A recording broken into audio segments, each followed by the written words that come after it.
À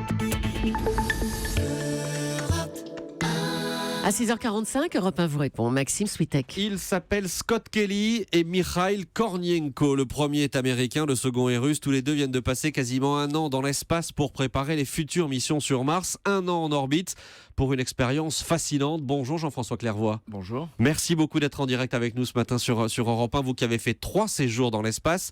Vous êtes aujourd'hui président de Novespace. On a vu les 2 astronautes hier, après leur atterrissage au Kazakhstan. On les a vus épuisés physiquement. Ça veut dire que ça use l'espace ? C'est peut-être pas tellement de la fatigue, c'est qu'ils se sentaient incapables de se redresser par eux-mêmes. Parce qu'on perd la sensation de poids dès qu'on arrive dans l'espace. On arrive même à oublier qu'on a un corps, on sent plus la masse de son corps et on a perdu l'habitude du poids de toutes les choses. Je me souviens, pendant l'atterrissage de mon premier vol, j'étais assis derrière le pilote avec un petit caméscope pour filmer par le pare-brise. Et j'étais essoufflé au bout de 10 secondes à juste tenir mon bras, le caméscope levé. Donc après 1 an, on peut se douter qu'ils peuvent se tenir en position assise mais adossée. Mais juste lever le bras, on le trouve en plomb. C'est incroyable. Aller voir comme ça, on est un peu inquiet parce qu'on se dit que ceux qui iront sur Mars, par exemple, et qui vont faire je ne sais combien de mois de voyage, ils vont être lessivés en arrivant. Je pense qu'après l'atterrissage, il y aura un protocole pour que progressivement, ils reviennent à la gravité. Mais il faut savoir que sur Mars, la gravité est à peine un peu plus d'1 tiers de la gravité terrestre, donc ce sera peut-être un peu plus facile de s'y réhabituer. Julie. Alors, le travail de ces 2 astronautes, c'était justement de préparer d'éventuelles missions sur Mars, mais qu'est-ce qu'ils ont fait exactement là-haut ? Alors, la Station spatiale internationale est un laboratoire de recherche, de coopération internationale à l'échelle de la planète, dans tous les domaines de la science qui ne peut pas être faite sur Terre. En particulier, l'impesanteur permet de révéler des phénomènes qui sont masqués par la pesanteur lorsqu'on est sur Terre.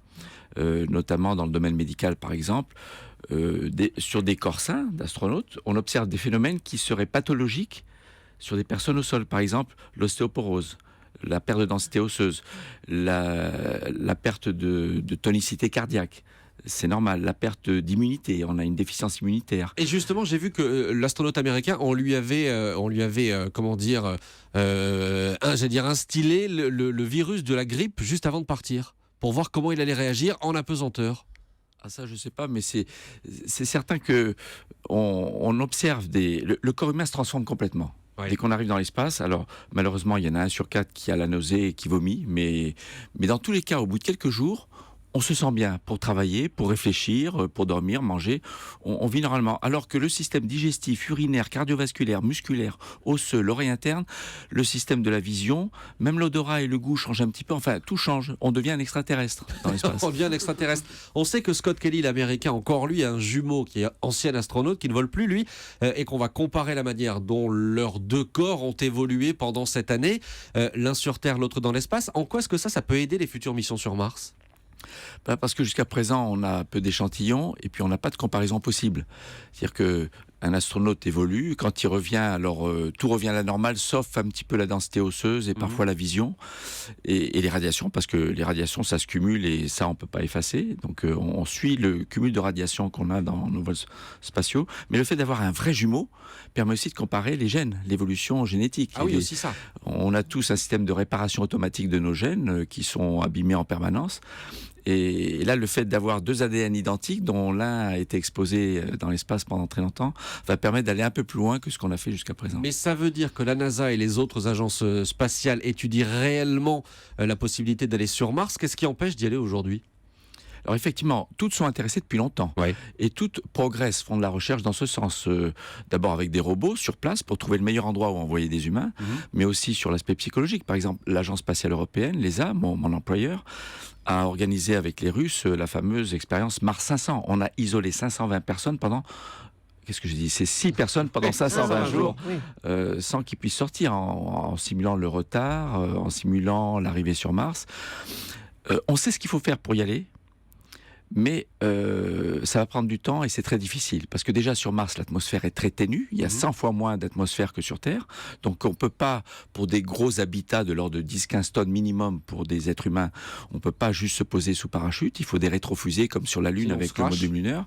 Donc il faut des redondances pour faire face à des pannes éventuelles. Donc moi je vois très bien dans les années 30 les premiers vols habités vers Mars qui contournent mais ne se posent pas sur Mars. Les années 2030. Ah oui, d'accord. Mais et 2040-50 où on se pose. Alors justement, j'ai une question d'Olivier sur Twitter avec le hashtag un matin qui nous dit: quel âge faudra-t-il au maximum pour aller sur Mars? J'ai 54 ans aujourd'hui, est-ce que j'ai une chance?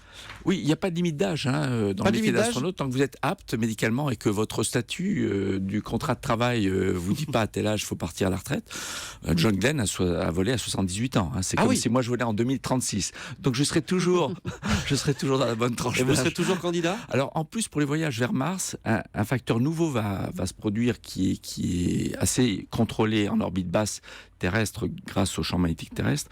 C'est que lorsque l'on part dans un voyage interplanétaire, on est soumis à des rayons cosmiques d'une façon vraiment beaucoup plus importante qu'en orbite basse. Et il semble que le facteur génétique et le facteur de l'âge soient des facteurs discriminants. Donc probablement pour la sélection d'astronautes qui iront vers Mars, on ira aussi regarder les gènes, ce qui n'est pas le cas aujourd'hui dans la sélection des astronautes. Et on va suivre ça dans les quelques dizaines d'années qui viennent. Merci beaucoup Jean-François Clairvoy. Je rappelle que vous dirigez aujourd'hui Novespace qui propose des vols paraboliques où on recrée la pesanteur dans un avion. Merci encore d'être venu en direct ce matin sur Europe 1.